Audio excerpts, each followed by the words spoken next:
Hello students, welcome back to the soldiers academies online classes. स्वागत है आपका एक बार फिर से।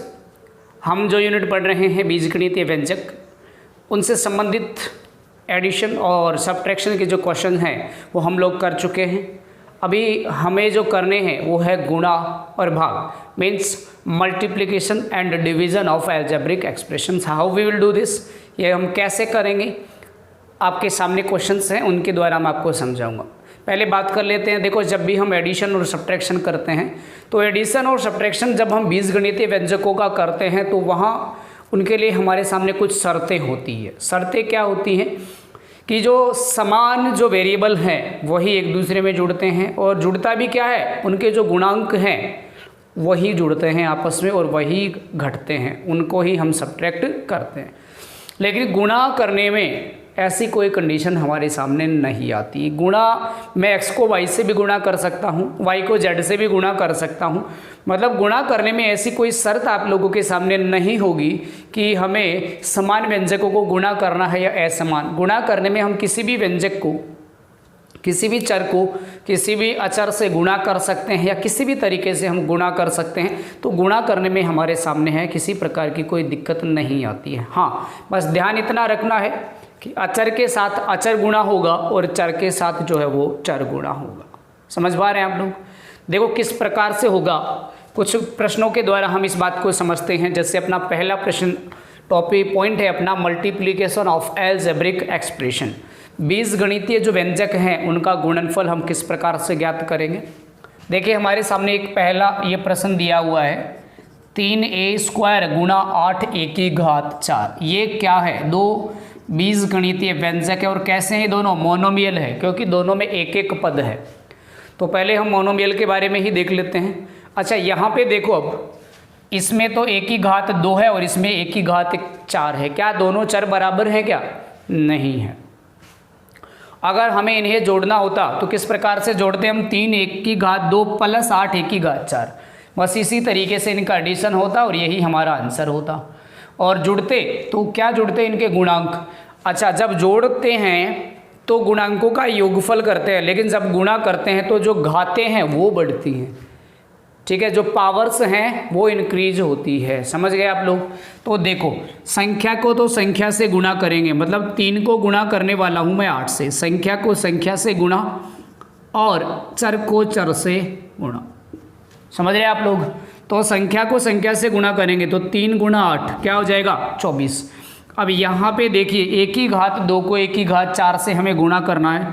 तो पावर एंड इंडिसेस, घातांक और करनी, आप लोगों ने यूनिट पढ़ी होगी कि यदि जैसे इसमें a जो है इसे हम आधार कहेंगे, 2 को एक घात कहेंगे, ये a आधार हो गया और ये घात हो गई। तो यदि एक ही घात m गुणा एक ही घात n हो तो क्या होगा? एक ही घात m प्लस n हो जाता है। मतलब दो आधार हैं, अगर दोनों आधार बराबर है और गुणा में है तो इनकी जो घातें हैं वो आपस में जुड़ जाती हैं, तो एक ही घात m प्लस n हो गया।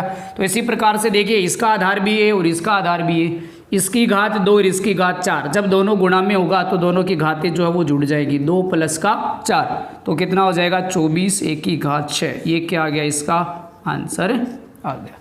मतलब जब हम गुणा करते हैं तो क्या नंबर से गुणा हो जाएगा और घातें जो हैं यहाँ पे उनमें इंक्रीमेंट होता रहता है। जो घातें हैं वो जुड़ जाती हैं, अगर डिवाइड में हो तो घट जाएंगी। समझ गए? प्रश्न जब हम करेंगे आगे से आगे तब जाकर के आप लोगों को जो इसकी स्थिति है वो और ज़्यादा क्लियर हो जाएगी। आ रही है बात समझ में? तो देखो फिर अगर हम दूसरा प्रश्न देखें, दूसरे प्रश्न को हम अगर सोल्व करें तो किस प्रकार से करेंगे? -6 की घात 3 गुणा 5x की घात 2। क्या करेंगे? संख्या को संख्या से गुणा, तो माइनस का 6 गुणा 5 और जो वेरिएबल है उसको वेरिएबल से गुणा, तो x की घात 3 गुणा x की घात 2। तो संख्या संख्या से गुणा होगी, 6 गुणा 5 6 जो 30, वो भी माइनस का, फिर x आ जाएगा। अच्छा, घातें हैं वो जुड़ जाती है, तो 3 और 2 कितना होता है? 5, तो x की घात क्या हो जाएगा? 5। ये इसका आंसर आ गया। बहुत सिंपल है और बहुत ही साधारण है। बस ज़रूरी है कि इसका जो कॉन्सेप्ट है वो बहुत अच्छी तरीके से आप लोगों के क्लियर होना चाहिए। न्यूमेरिकल वैल्यू है उसे न्यूमेरिकल वैल्यू से मल्टीप्लाई करेंगे और जो वेरिएबल है उसे वेरिएबल से गुणा करने वाले हम। आ गई बात समझ में। तो अभी तक तो हम मोनोमियल ही कर रहे हैं, पहले मोनोमियल से संबंधित प्रश्न हम कर लेते हैं और धीरे धीरे अपने प्रश्नों का जो लेवल है वो हम बढ़ाएंगे। तो देखिए फिर तीसरा प्रश्न क्या है अपना, 2a² b की घात 3 गुणा -3a³ और b। अच्छा देखो अभी तक हमने जो भी दो प्रश्न किए हैं उन दोनों में क्या था, एक एक चर थे। जैसे इसमें x चर था, a था, और इसमें x चर था। लेकिन ये वाला जो प्रश्न है इसमें दो दो चर हैं, एक तो a है और एक क्या है, b है। तो ये तो ज़रूरी है कि a है वो a के साथ ही गुणा होगा और b है वो b के साथ गुणा होगा। तो देखो पहले संख्याओं को गुणा करते हैं हम, 2 गुणा -3 हो गया। अब ये a² इसके साथ गुणा हो जाएगा तो 1 की घात 2 गुणा 1 की घात 3, और b है वो b के साथ, तो b की घात 3 गुणा b। अच्छा b को मैं ये लिख सकता हूँ b की घात 1, कहीं कोई दिक्कत होने वाली नहीं है। देखना बहुत अच्छी तरीके से मैंने क्या किया, संख्या को संख्या से गुणा किया तो 2 गुणा -3 आया। एक की घातों को एक की घात से गुणा किया तो यहाँ पे एक की घात 2 था, यहाँ पे एक की घात 3, दोनों को गुणा कर दिया। फिर b की घात 3 को b से गुणा कर दिया। अब जरा देखिए तो 2 तिया 6, वो भी माइनस का, दोनों का आधार बराबर है तो घातें जुड़ जाएंगी। 2 और 3 कितना हो जाएगा, 5, तो 6 माइनस का 6 1 की घात 5, और b की घात कितना हो जाएगा, 3 और 1 4। तो ये क्या हो गया, इसका आंसर हो गया -6 1 की घात 5 और b की घात 4। आ रही है बात समझ में, बिल्कुल सिंपल है, बहुत अच्छी तरीके से आप लोग इनको गुणा करना सीखिए। देखिए चौथा प्रश्न है अपना 2/3x² y गुणा 3/5 xy²। चलिए कोई बात नहीं है, बहुत इजी है, कर देंगे हम आसानी से। संख्या को संख्या से गुणा करेंगे, 2/3 गुणा 3/5, x की घातों को एक जगह गुणा करेंगे, x की घात 2 गुणा x और y गुणा y की घात 2। अच्छा जी, अच्छा इसको सोल्व करना आता है आप लोगों को, अगर कोई कट रहा है तो काट दो, 3 एकम 3, ये 3 से 3 कट गया, क्या बचेगा यहाँ पे 2/5। फिर इन दोनों को यदि हम गुणा करेंगे, देखो दोनों गुणा में है तो घातें जुड़ जाएंगी, जिसके ऊपर कोई भी घात ना हो उसकी घात कितनी होती है, उसकी घात होती है 1। तो x की घात कितनी हो जाएगी, 2 और 1 3 हो जाएगी। और ऐसे ही y की घात 1 तो ये है और 2 ये है, तो 2 और 1 कितनी हो जाएगी, 3। तो इसका आंसर भी कितना हो जाएगा, 2/5 x की घात 3 और y की घात 3। जैसे जैसे आप लोगों की प्रैक्टिस होती जाएगी फिर आप लोग यहीं के यहीं इनको गुणा करना सीख लोगे, ठीक है। इस प्रकार से ज़्यादा लिखने की ज़रूरत नहीं होगी, लेकिन एक बार आप लोग इनको गुणा करना सीख रहे हो तो ज़रूरी है कि इनके जो बेसिक कॉन्सेप्ट हैं वो आप लोगों को अच्छी तरीके से क्लियर हो। समझ पा रहे हैं बात। चलिए फिर अगला प्रश्न देखते हैं हम, चौथे प्रश्न में क्या दिया गया है हमें। चौथा प्रश्न है वो होने को तो ये दोनों भी क्या है, मोनोमियल ही है, लेकिन चरों की संख्या है इनमें 2 है, ठीक है। तो देखो किस प्रकार से हम करेंगे पांचवा प्रश्न, -3/14 xy की घात 3 गुणा 7/6 x की घात 3 y।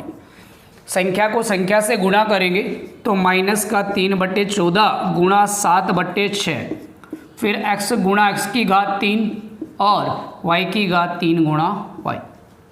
आ रही है बात समझ में। चलिए 7 एकम 7, 7 दूनी 14, 3 एकम 3, 3 दूनी 6, काम हो गया इसका।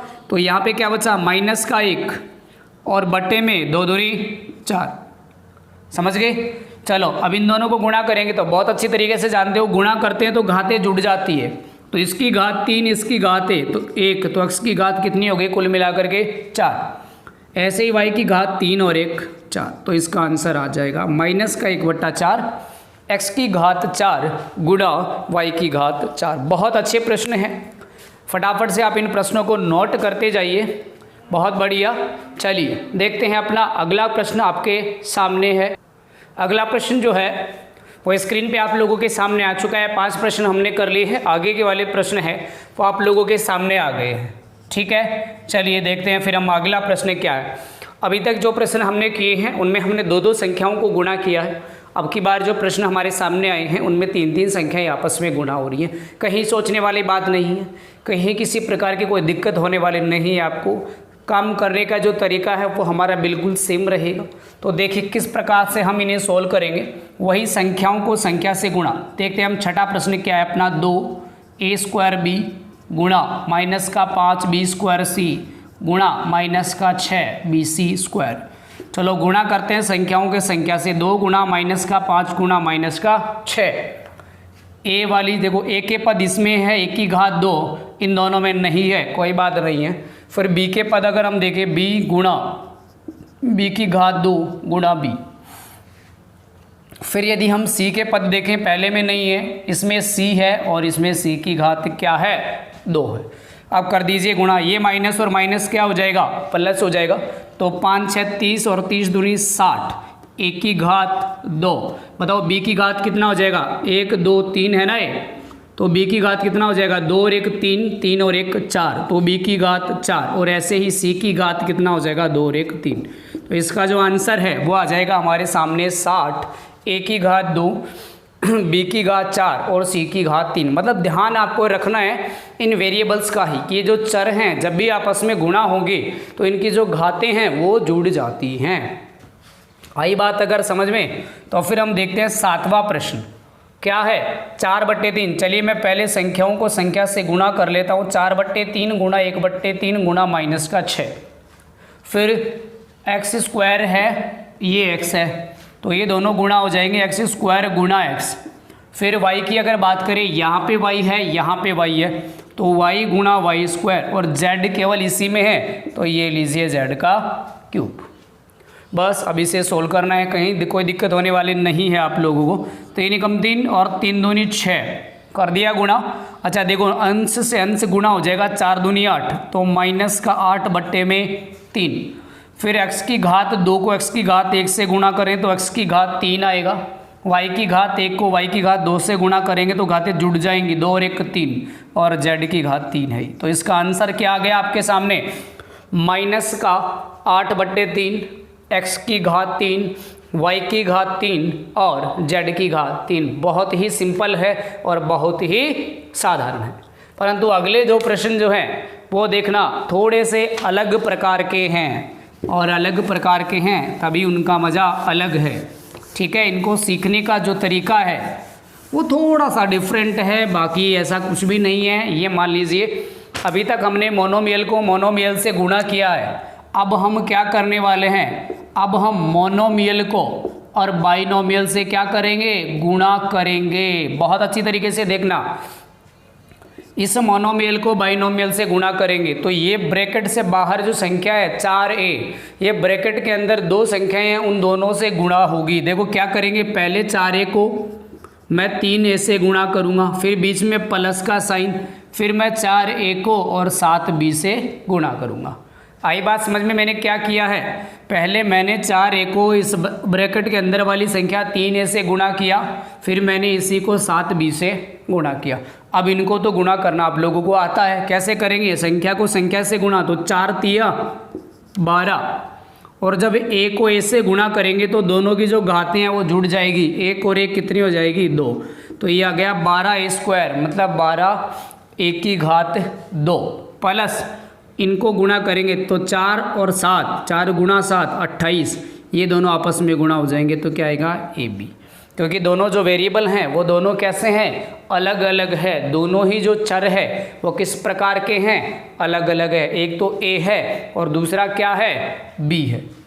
आ रही है बात समझ में। तो फिर देखिए अपना अगला प्रश्न क्या है, 2x स्क्वायर सेम है, ये मोनोमियल है और अंदर क्या है बाइनोमियल, कर दो गुणा, कोई दिक्कत नहीं है। दोनों संख्याओं को एक एक, पहले 2x स्क्वायर को हम गुणा करेंगे 3x से, फिर बीच में माइनस का साइन, फिर 2x स्क्वायर को गुणा करेंगे हम 4x स्क्वायर से। अब इनको गुणा करना आता है, 2 तिया 6, x की घात 2 और x की घात 1, कितना हो जाएगा टोटल मिला के x की घात 3, घातें जुड़ जाएंगी। इनको देखिए 2 चौक 8 और x की घात 2 और 2 कितना हो जाएगा 4। ये लीजिए इसका आंसर आप लोगों के सामने आ गया। फटाफट से इन प्रश्नों को नोट कर लीजिए, बहुत ही अच्छे प्रश्न हैं, बहुत ही शानदार प्रश्न है। अगर बात आई समझ में तो देखिए इससे सिंप्लीफिकेशन के प्रश्न किस प्रकार के हमसे पूछे जा सकते हैं। चलिए देखिए सिंप्लीफिकेशन से सिंप्लीफाई करने वाले जो प्रश्न है वो आप लोगों के सामने स्क्रीन पे आ गए हैं।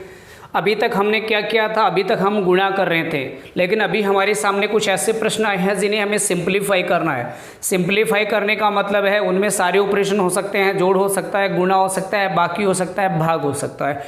तो इस प्रकार के प्रश्नों को, अलजेब्रिक एक्सप्रेशंस को हम किस प्रकार से सॉल्व करेंगे, बहुत आसान है इनको भी सॉल्व करना, कहीं किसी प्रकार की कोई दिक्कत हमें होने वाली नहीं है। देखना किस प्रकार से हम करेंगे। लेते हैं हम अपना पहला प्रश्न, a गुणा b माइनस का c, b गुणा c माइनस का a और c गुणा a माइनस का b। आ रही है बात समझ में? तो चलो देखो, मैं यहाँ से बात करता हूँ, ब्रैकेट के अंदर तो है b माइनस सी और ब्रैकेट के बाहर है a। इसका मतलब है इस a को ब्रैकेट के अंदर, कोष्ठक के अंदर जो भी दो संख्याएं हैं उन दोनों से मेरे को गुणा करना है। तो चलो, यदि मैं a को b से गुणा करता हूँ तो क्या आ जाएगा, ab आ जाएगा। क्योंकि अगर सेम होते, समान चर होते तो घातें जुड़ जाती, लेकिन ये तो अलग अलग चर हैं, तो ऐसे कैसे ही आएंगे। फिर माइनस का साइन, a को गुणा करेंगे c से तो क्या आ जाएगा, ac। आ रही है बात समझ में? चलिए अगले ब्रैकेट पे चलते हैं। यहाँ पे माइनस का साइन है और ये प्लस का है, तो माइनस गुणा प्लस माइनस हो जाएगा। और b को गुणा करेंगे c से तो क्या आ जाएगा, bc। चलिए फिर ये माइनस और ये माइनस क्या हो जाएगा, प्लस, माइनस और माइनस दोनों मिलकर के प्लस, और b को जब a से गुणा करेंगे तो क्या आ जाएगा, ab आ जाएगा। चलिए फिर दोनों कोष्ठक पहले वाले दोनों सॉल्व हो गए। तीसरे पे चलते हैं, माइनस का c गुणा a माइनस का b। तो यदि हम c को a से गुणा करेंगे तो माइनस का ac आ जाएगा। फिर ये माइनस और माइनस दोनों मिलकर के क्या हो जाएंगे, प्लस, और c को b से गुणा करेंगे तो क्या हो जाएगा, bc। अब जो समान जो संख्याएं हैं और विपरीत चिन्ह की उन्हें कैंसिल कर दो, अगर समान चिन्ह की तो जुड़ जाएंगी। देखो ab और ab कितना हो जाएगा, 2ab हो जाएगा, क्योंकि अब हम इनको जोड़ रहे हैं और समान चर है तो इनके गुणांक जुड़ेंगे, इसका गुणांक 1, इसका भी गुणांक 1, तो 1 और 1 कितना हो गया, 2। चलिए ये माइनस का bc और प्लस का bc दोनों कट गए, क्योंकि ये ऋणात्मक है और ये धनात्मक, ये नेगेटिव है, ये पॉजिटिव है। ac को देखिए, दोनों समान है, दोनों के समान चिन्ह है तो जुड़ जाएंगे। माइनस का 1 और माइनस का 1 कितना हो जाएगा, माइनस का 2 ac। ठीक है, अगर आप इसे और सोल्व करना चाहो तो देखो 2a दोनों में से कॉमन आ सकता है, तो 2a कॉमन ले लो, आंसर क्या आ जाएगा इसका, b माइनस का c। आंसर ऑप्शन में आपको ये भी मिल सकता है और ये भी मिल सकता है। बहुत ही सिंपल से प्रश्न है, मतलब अभी तक हमने जोड़, बाकी और गुणा देखे हैं, वो तीनों ही प्रकार के जो प्रश्न हैं वो इस एक प्रश्न में हमने कर लिए हैं। आ रही है बात समझ में? कल भी हमने ऐसे प्रश्न किए थे सिंप्लीफिकेशन से रिलेटेड, वहाँ पे हमने रूल ऑफ बॉडमास काम में लिया था, बॉडमास का नियम याद है, कल हमने लिया था। तो बिल्कुल उसी प्रकार के जो प्रश्न है वो हम यहाँ पे करने वाले हैं। तो देखो, अब हम अगर इसका दूसरा प्रश्न करें, 3x की घात 2 प्लस 2 गुणा x प्लस 2 माइनस का 3x गुणा 2x प्लस का 1, इसे भी सिंप्लीफाई करेंगे, बिल्कुल उसी तरीके से करेंगे। देखो इसमें कितने पद है, 1 2 3 पद है अभी तक। तो अब हम इनको गुणा करते हैं, तो ये तो अकेली संख्या है 3x²। अब ज़रा देखो, 2 को यदि मैं ब्रैकेट के अंदर गुणा करूँगा तो पहले 2 है वो x से गुणा होगा। अच्छा, ये तो क्या है, ये तो अचर है और ये चर है, गुणा हो जाएगा, कहीं कोई दिक्कत नहीं आएगी। क्या हो जाएगा, 2x हो जाएगा। फिर ये प्लस प्लस ही रहेगा, और 2 को 2 से गुणा करेंगे तो 2 दूनी क्या हो जाएगा, 4 हो जाएगा। फिर आइए अंदर आगे, 3x को 2x से गुणा करेंगे। अब 3x को 2x से गुणा करना आता है आपको, संख्या से संख्या गुणा होगी, तो 3 दूनी क्या हो जाएगा, 6, 3 गुणा 2 6, और x को x से गुणा करेंगे तो दोनों की घात, इसकी घात 1 और इसकी भी घात 1, दोनों की घात जुड़ जाएगी। कितना हो जाएगा, x की घात 2। फिर यहाँ पे माइनस है और यहाँ पे प्लस है, तो माइनस और प्लस क्या होता है, माइनस होता है। 3x को 1 से गुणा करेंगे तो क्या आ जाएगा, 3x। अब जरा देख लो, समान घात है वो जुड़ जाएगी, माइनस का 6x² और प्लस का 3x², दोनों को जोड़ेंगे तो ये माइनस का 6 और प्लस का 3, कुल मिलाकर के कितना बचेगा, माइनस का 3x की घात 2।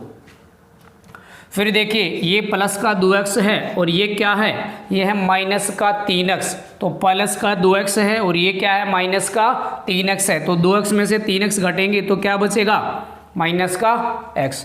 और फिर ये अचर हो गया क्या, ये क्या हो गया, ये अपना जो प्रश्न नंबर 2 है उसको जब हमने सिंप्लीफाई किया तो ये हमारा क्या आ गया, ये हमारा आंसर आ गया। ये एक द्विघात समीकरण है। क्यों है? क्योंकि इसमें अधिकतम घात कितनी है, 2 है, तो ये द्विघातीय व्यंजक है, द्विघातीय बीजगणितीय व्यंजक हो गया। समझ पा रहे हैं आप लोग? इनको सिंप्लीफाई करना बहुत ज़्यादा इजी होता है, बस आप लोग स्टेप बाय स्टेप चलते रहें, बिल्कुल साधारण तरीके से, कहीं किसी प्रकार की दिक्कत आपको होने वाली नहीं है।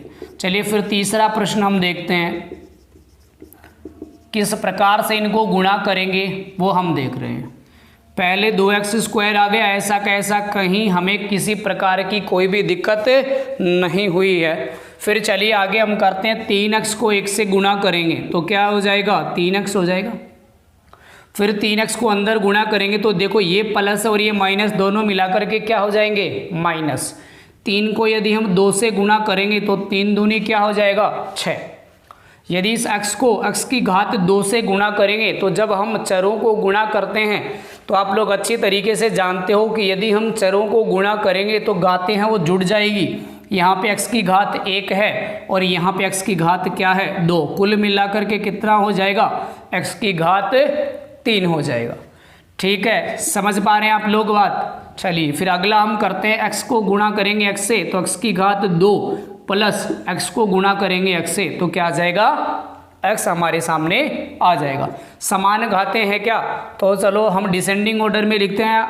जो पावर्स है, सबसे बड़ी पावर सबसे पहले तो -6 x की घात 3, फिर देखेंगे x की घात 2 का, इसका गुणांक 2 है और इसका गुणांक 1 है, क्या दोनों जुड़ जाएंगे, क्या बिल्कुल जुड़ जाएंगे। 2 और 1 कितना हो गया, 3, x की घात 2 और फिर ये x है तो यहाँ पे 3x है और यहाँ पे 1x है, कुल मिलाकर के क्या हो जाएगा, 4x। तो ये अपने गुणा से संबंधित कुछ प्रश्न है जो हमने अभी तक किए हैं। ठीक है, बिल्कुल गुणा भी उतना ही आसान है, मल्टीप्लाई करना भी इन लोगों को जितना कि इनको ऐड करना है, सब्ट्रैक्ट करना है। तो ये हुआ हमारा मल्टीप्लिकेशन से संबंधित प्रश्न। और अब जैसे हम लोगों ने मल्टीप्लिकेशन किया है उसी प्रकार से हम करेंगे डिवाइड वाले प्रश्न की। इन एल्जेब्रिक एक्सप्रेशन को, बीजगणितीय जो व्यंजक है, हम इनको किस प्रकार से गुणा करते हैं, चलिए हम देखते हैं इसके कुछ उदाहरण। फटाफट से आप लोग ये नोट कर लीजिए और अभी आपके सामने हैं भाग के कुछ प्रश्न। तो चलिए गुणा के बाद में अब हमारे सामने जो भाग है, जो डिवीज़न ऑफ एल्जेब्रिक एक्सप्रेशन है, उससे संबंधित जो प्रश्न है वो हमारे सामने आ चुके हैं। लेकिन किस प्रकार से हम डिवाइड करेंगे, पहली बात तो आप लोग ये समझें कि जो डिवाइड आप लोगों के जो सिलेबस में आने वाला है वो केवल मोस्टली मानिए कि मोनोमियल को मोनोमियल से ही डिवाइड करना है या फिर आप बाइनोमियल को डिवाइड करना है मोनोमियल से। लेकिन ध्यान ये रखना है कि बाइनोमियल से ज़्यादा मैक्सिमम आपसे बाइनोमियल का डिवाइड पूछा जा सकता है। बाइनोमियल जानते हो ना, इसमें पदों की संख्या क्या हो, 2 हो। बात किसकी कर रहा हूँ मैं, डिवाइज़र की। ठीक है, जो डिवाइडेंड है उसमें तो 2 से भी ज़्यादा पद हो सकते हैं, लेकिन मैं बात कर रहा हूँ डिवाइज़र की। डिवाइज़र में या तो 1 पद होगा मोस्टली केस में तो, या फिर हो सकता है कि 1 से ज़्यादा पद भी आप लोगों के सामने आ जाए, 2 आ जाए।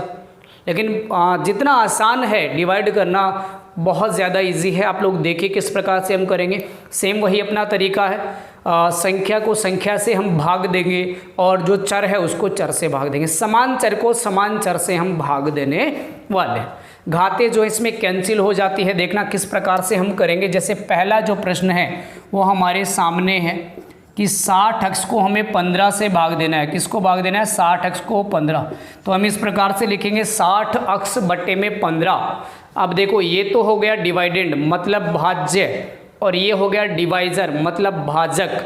इसमें इसका भाग देना है 15 का। अब देखो संख्या में संख्या का, अब देखो डिवाइज़र जो है उसमें किसी भी प्रकार का कोई चर नहीं है, तो इसका मतलब इसका तो इसमें कोई रोल होने वाला नहीं है, ये तो ऐसा का ऐसा ही आ जाएगा।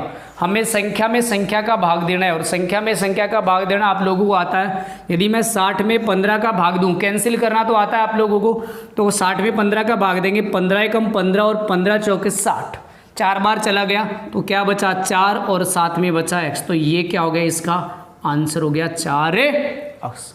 देखो कितना आसान है, कितना सिंपल है इनको भाग देना। अगला प्रश्न देखिए, थोड़ा सा इससे थोड़ा बड़ा हो गया। किस प्रकार से हुआ है, उसमें जो भाजक है उसमें भी चर आ गए हैं, कहीं कोई डरने वाली बात नहीं है। पहले फोकस करो संख्या पे। 84 को भाग देंगे 12 से, 84 में 12 का भाग देंगे तो 12 एकम 12 और 12 7 84, 7 बार भाग गया।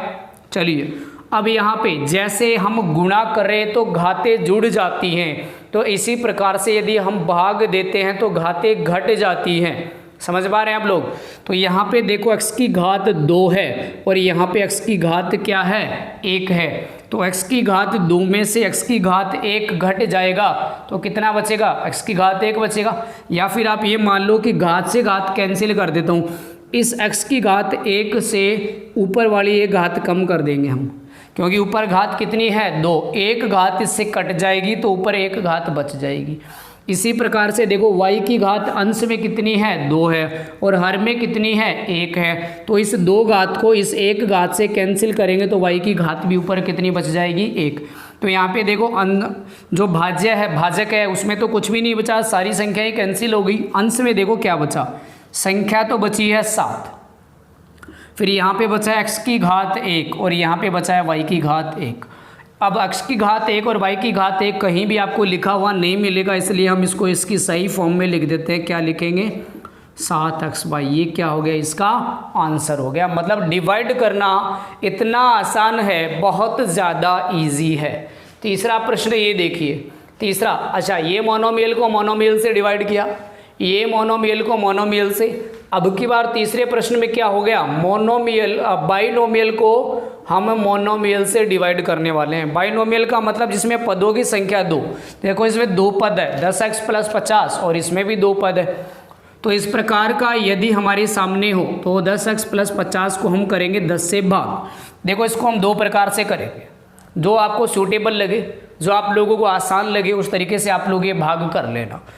या तो आप अगर चाहो तो दोनों संख्याओं में अलग अलग भाग दे दो। पहले 10x में 10 का भाग देंगे, फिर प्लस का साइन, 50 में 10 का भाग देंगे। समझ रहे हो आप लोग? तो जब हम इस प्रकार से करते हैं तो 10 से 10 कट गया, यहाँ पे क्या बच गया, x, और ये एक 0 से 0 कट गया, 5 में 1 का भाग देंगे, क्या आ जाएगा आंसर, x + का 5। तो एक तो अपना ये तरीका है कि ऊपर वाले अगर बाइनोमियल हो, ट्राइनोमियल हो, इनको हम इस प्रकार से भाग दें। अगर ये बात समझ में कम आती है तो दूसरा तरीका अपना ये है कि अगर ये जो अंश है इसमें से हम कुछ कॉमन ले लें। कॉमन लेना आता है, पहले तो हम सोचें संख्याओं को कॉमन लेने की सोचेंगे, उसके बाद में चरों को कॉमन लेंगे। तो देखो यहाँ पे तो क्या है, 10 है और यहाँ पे क्या है, 50 है। तो 10 और 50 में से मैं 10 यदि कॉमन ले लूँ, क्या ले लूँ, 10 कॉमन, तो यहाँ पे क्या बच जाएगा, कोष्टक में लिख देता हूँ, यहाँ पे तो बचेगा x, क्योंकि 10 बार कॉमन आ गया। 50 में से 10 मैंने बाहर कॉमन ले लिया तो कितना बचेगा, 50 को 10 से भाग दो, कितना बचेगा, 5 और बटे में 10। ये 10 से 10 कैंसिल हो गया और आंसर कितना आ गया, x + का 5। तो जिस प्रकार से जो आपको बढ़िया लगे, जो आपको सूटेबल हो, उस प्रकार से आप लोग ये भाग जो है वो कर सकते हो। समझ गए? डिवाइड करना बहुत ही ज़्यादा सिंपल है। संख्याओं को संख्या से भाग दें और जो वेरिएबल्स हैं उनको वेरिएबल से भाग दें। अगर कुछ कॉमन लेने वाली टर्म आ रही हो तो कॉमन भी ले ले। देखो चौथा प्रश्न देखो, x की घात 3y है प्लस y की घात 2 है प्लस का xy, और भाग किससे देना है, xy से। तो मैंने 2 तरीके बताए, या तो इन तीनों, आप देखो ये ट्राइनोमियल हो गया ना, क्योंकि इसमें पदों की संख्या कितनी है, 3 है, तो तीनों को अलग अलग भाग दें। x की घात 3y बट्टे में xy, फिर xy की घात 2 बट्टे में xy, और फिर xy बट्टे में xy। अच्छा, जब भी हम ऐसा करते हैं, मैंने पहला प्रश्न, दूसरा प्रश्न जब आपको बताया भाग का, उसमें मैंने आपको बताया था कि जब भी हम भाग देते हैं तो घातें कट जाती है। अच्छा, इसमें देखो पहले x, यहाँ पे x है, ऊपर है x की घात 3, तो x की घात 1 है ना यहाँ पे, इससे इसकी घात 1 घात कट जाएगी, तो ऊपर कितनी घात बचेगी, 2। y की घात 1 है तो y से y कट गया, तो यहाँ पे x की घात 2 बच गया। फिर प्लस यहाँ पे x की घात 1, यहाँ पे भी x की घात 1, दोनों कट गए। फिर y को देखो जरा, यहाँ पे y की घात 2 है, y की घात 1 है, तो इस 2 से इस 1 की घात कट जाएगी, तो ऊपर y की घात 1 बच गया। प्लस वाई, और एक्स वाई से एक्स वाई कट गया, ये क्या आ गया, इसका आंसर आ गया एक्स स्क्वायर प्लस का वाई प्लस का 1। मतलब ध्यान क्या रखना है कि जब भी ये चर जो है वो गुणा में हो तब तो जो घातें हैं वो जुड़ जाती हैं, और जब भाग में हो तो उतनी घात कम हो जाती है। जैसे इसमें 3 था, इसमें 1 घात थी, तो 3 में से 1 कम हो जाएगा, 2 बचेगा। इसकी घात 1 थी, इसकी घात 1 थी, तो 1 में से 1 कम हो जाएगा, 0। और किसी भी नंबर की घात यदि 0 हो तो उसका आंसर क्या होता है, 1 होता है। तो 1 लिखने की हमें ज़रूरत नहीं है। समझ पा रहे हैं आप लोग? चलिए अगला प्रश्न हम देखते हैं क्या है। हमें भाग देना है 40 a की घात 2 b की घात 2 को 8 ab से। कोई बात नहीं है, संख्या को संख्या से काट देते हैं हम। 8 एकम 8, 8 पंजो 40। फिर देखिए यहाँ पे a की घात 2 है, यहाँ पे a की घात 1 है, 2 में से 1 घात कम हो जाएगी तो ऊपर कितनी बचेगी, 1 घात। फिर b की घात 1 यहाँ पे 2 ऊपर है, तो 2 में से 1 कम हो जाएगी तो घात 1 बचेगी। तो यहाँ पे संख्या तो बच गई 5, a की घात 1 और b की घात 1। अब घात 1 लिखना ज़रूरी नहीं है, तो इसका आंसर क्या आ जाएगा, 5 ab आ जाएगा। बिल्कुल सिंपल सा, बहुत ही साधारण सा। लास्ट प्रश्न देखिए, 8x प्लस 60 को भाग देना है 2x प्लस 15 से। अब की बार क्या है, अब की बार है बाइनोमियल को बाइनोमियल से गुणा करना। अब की बार आप अलग अलग करके भाग नहीं दे सकते, इस प्रकार से भाग नहीं दे सकते कि 8x को पहले 2x प्लस 15 से दे दें, फिर 60 को 2x प्लस 15 से। अब की बार क्या करना पड़ेगा, अब की बार आपको कोई भी संख्या या कोई भी चर जो इनमें से कॉमन आ रहा है उसको कॉमन ले लो और फिर आंसर जो है वो काट दो। तो देखो संख्या यहाँ पे क्या है 8 और यहाँ पे क्या है 60।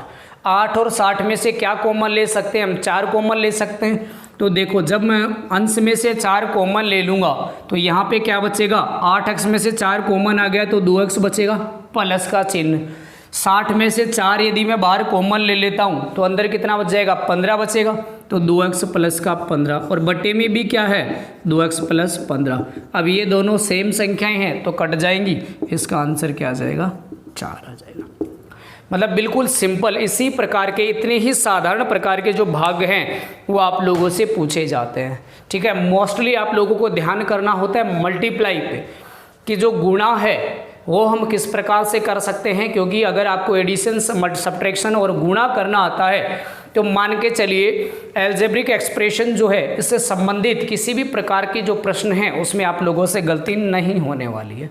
तो ये थी हमारी बिल्कुल छोटी सी यूनिट, बहुत ही साधारण सी यूनिट, एल्जेब्रिक एक्सप्रेशन, बीजगणितीय व्यंजक। क्या क्या हम लोगों ने इसमें सीखा है, हम लोगों ने देखा कि बीजगणितीय व्यंजक क्या होते हैं, किन्हें हम बीजगणितीय व्यंजक कहते हैं, चर क्या होता है, अचर क्या होता है, बीजगणितीय व्यंजकों की घातें किस प्रकार से निर्धारित की जाती है, गुणांक क्या होते हैं। गुणांक वाला जो पॉइंट है आप लोगों के लिए काफ़ी महत्वपूर्ण है, काफ़ी इम्पोर्टेंट है।